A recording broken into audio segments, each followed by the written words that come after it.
The breakthrough for me was to accept that I was hopelessly average and that was still going to allow me to be successful.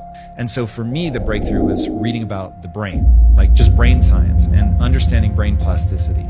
And so once I understood, whoa, like your brain actually can change. So that means that just because I'm not good at something today doesn't mean I can't get good at it tomorrow. And so it was like, well, wait a sec. If the average human is actually designed to get better, like that is our fundamental design. Not that I'm special, not that I'm smarter than anybody, but once I realized, oh my God, that is what the DNA of the human animal is designed to do, is learn and grow from context. And so then it was just like, okay, word, like if you're gonna just focus on being the learner, then get your sense of pride out of being willing to admit what you're not good at and to sit at somebody else's feet and learn. And all of my success is a result of that. You gotta have a plan.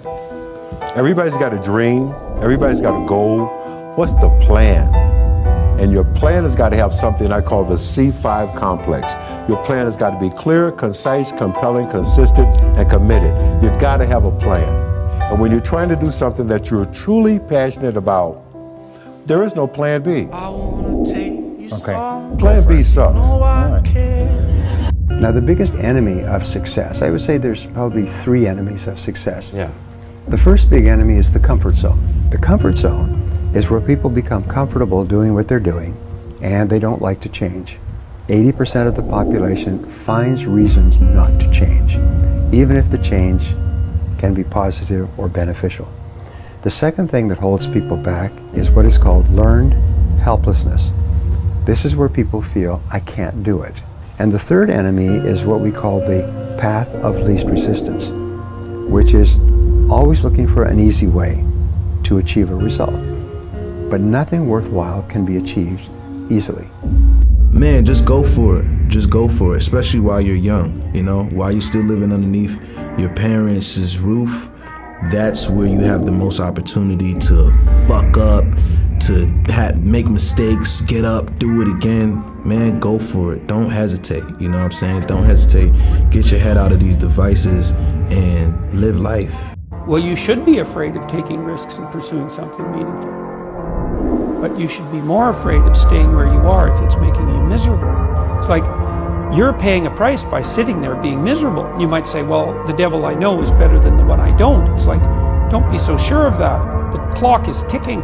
Yeah, and if you're miserable in your job now and you change nothing, in 5 years you'll be much more miserable and you'll be a lot older. Take a clean sheet of paper and write down goals and today's date, and then write down 10 goals that you would like to accomplish in the next 12 months.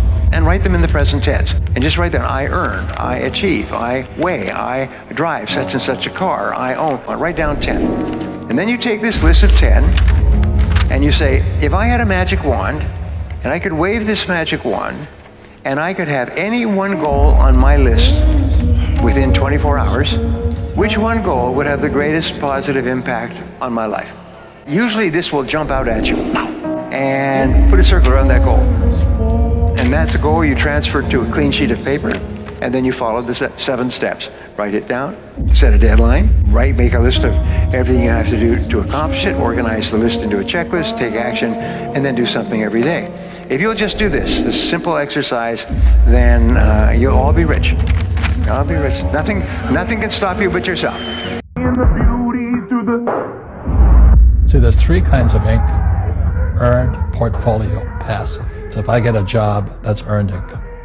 If I'm a doctor or a programmer, that's earned income because I'm working for it. If I buy, let's say, Apple for $10 and I sell it for $20, that's portfolio income, capital gains. Yeah.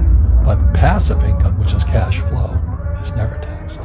And so these guys are screaming right now in America, tax the rich. I say, good luck. Because most of the guys complaining, they don't know there's 3 kinds of income. And the rich don't have jobs anyway.